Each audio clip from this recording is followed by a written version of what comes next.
Let's talk about one of the biggest untold shifts in luxury fashion right now. Forget influencers, forget actresses. The people dominating front rows, runway campaigns, and brand deals in 2025 aren't who you think. They're athletes. From NBA tunnels turning into unofficial runway shows, to tennis players becoming faces of Dior and Gucci, luxury fashion is in the middle of a power shift, and nobody's explaining why it's happening. Today, we're breaking down the psychology behind luxury's obsession with athletes, how it changes what power looks like in fashion, and why this crossover is deeper than just celebrity marketing. This is GTWJ, where fashion thinks deeper. Follow us on Instagram at GTWJMag for more of these luxury industry deep dives. Let's get into it. For decades, luxury brands built their image around actresses, aristocrats, and socialites. The elegant woman in a Dior gown, the Oldmoney family in Loro Piana. But in the last 5 years, we've seen a dramatic pivot, and it's not random. Luxury houses have realized that athletes aren't just athletes anymore. They're global icons with huge reach, personal style narratives, and loyal fan bases who treat them like cultural leaders. In a world where visibility equals value, athletes hold a kind of power fashion desperately wants. But here's where it gets interesting. It's not just about followers or viral moments. It's about the psychology of physical mastery. In luxury culture, power has always been signaled through scarcity, rare materials, limited access, invisible codes of status. Athletes represent another kind of scarcity, the rare human who can do things physically no one else can. That makes them aspirational on a primal level. And in fashion, that kind of unattainable perfection sells. Look at Lewishamilton, 7-time F1 world champion, Valentino ambassador, boss collaborator. He's not just a brand face, he's a lifestyle signal.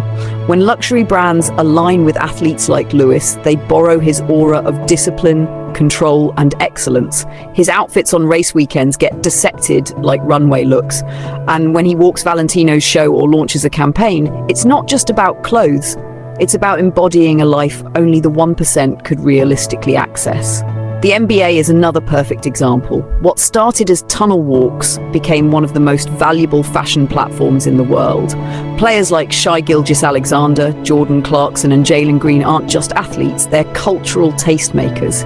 When they wear a Loro Piana cashmere coat or a Bottega Veneta suit to a game, it's luxury signaling in its purest form. No monogram necessary. And then there's tennis, one of the most fashion-obsessed sports in history, but now on overdrive. Carlos Alcaraz fronting Louis Vuitton campaigns, Jannik Sinner in head-to-toe Gucci, Emma Raducanu with Dior. The timing isn't random. Tennis culture is old money coded. The country clubs, the Wimbledon whites, the generational wealth associations. By partnering with modern tennis stars, luxury brands tap into that legacy while making it feel contemporary, athletic, and global.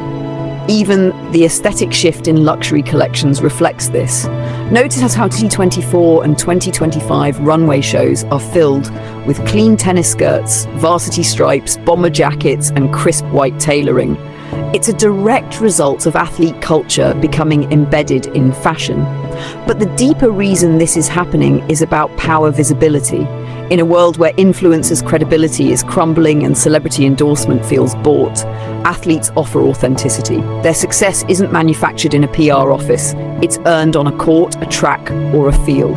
That kind of public achievement builds instant trust and admiration. And in 2025's luxury economy, trust is the new currency. It's also a clever strategy for luxury brands chasing new markets. Sports fandom is global. It transcends class, geography, and subculture.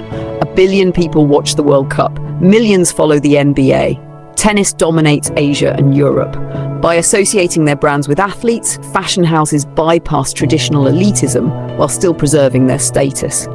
This is how you get Hermes sponsoring equestrian champions, Dior dressing tennis players, Louis Vuitton collaborating with the NBA. It's all about attaching their brand DNA to real-world excellence. The irony is it's a form of quiet luxury too, not necessarily in the aesthetic, but in the cultural coding. The same way Oldmoney wore unbranded Loro Piana coats, modern luxury clients are now following what elite athletes wear off-duty. You'll notice the richest athletes don't wear logo-plastered outfits. They wear immaculate tailoring, tonal looks, quiet luxury pieces that hint at wealth without screaming it. Because for them, like for Oldmoney, True power isn't about logos, it's about access. And this isn't a trend, it's a structural change in how luxury defines influence. Athletes are no longer celebrity accessories, they're style authorities, front row fixtures, cultural powerhouses. So the next time you see a Dior campaign with a tennis player or an NBA star sitting front row at Lowe, understand it's not random. It's a calculated shift in status culture, and it's reshaping what luxury means today. Follow us on Instagram at GTWJMag for more unfiltered fashion industry deep dives, and I'll see you in the next video, GTWJ, where